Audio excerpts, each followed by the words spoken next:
But let's talk about the captive insurance that most of the companies that we're involved with will get into, and that's a group captive. We're looking at grouping people together who run businesses very well, and from an insurance aspect, they are best in class.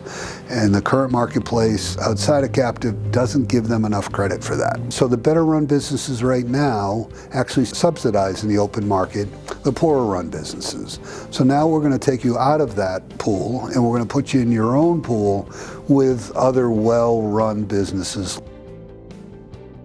The components of it are we're going to buy insurance, we're going to buy reinsurance, so we're really kind of deconstructing what the normal process looks like in the open market insurance, and we're going to design it just for that group. What you're doing is you're really changing your view on how the insurance cost plays out for your business. So you can ultimately turn your insurance costs into an asset if done well through captive, because captive, you're going to share in the profits.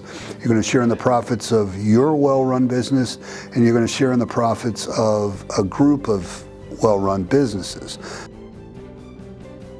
The businesses that are best fit for captives are those businesses that, number one, are very well run. And we're going to see that in two areas. We're going to see it in their loss history, and we're going to see it in their financials. So a well-run business has not had the losses that most other businesses have. They apply risk mitigation where it's appropriate.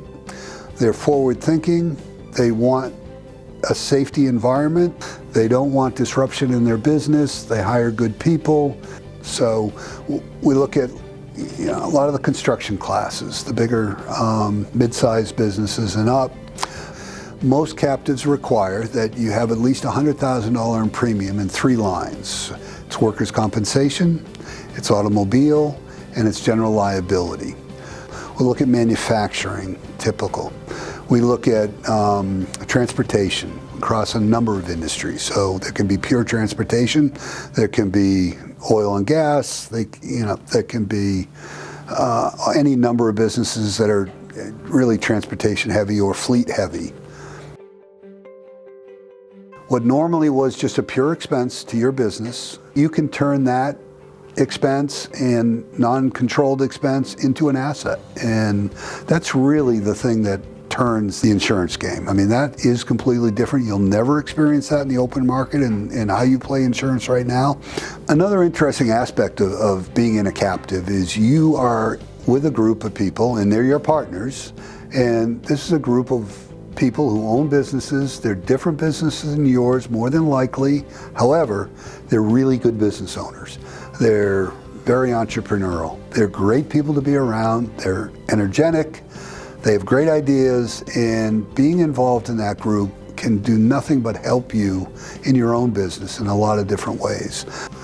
To fully understand how a captive can benefit you and your business, it really requires a conversation about where you're heading and how the captive can best benefit you. Captives can be maybe a game changer. If you have enough premium dollars and you are best in class, so you have performed well, you ought to have that conversation. You ought to explore it a little further, because more than likely there is a captive for you.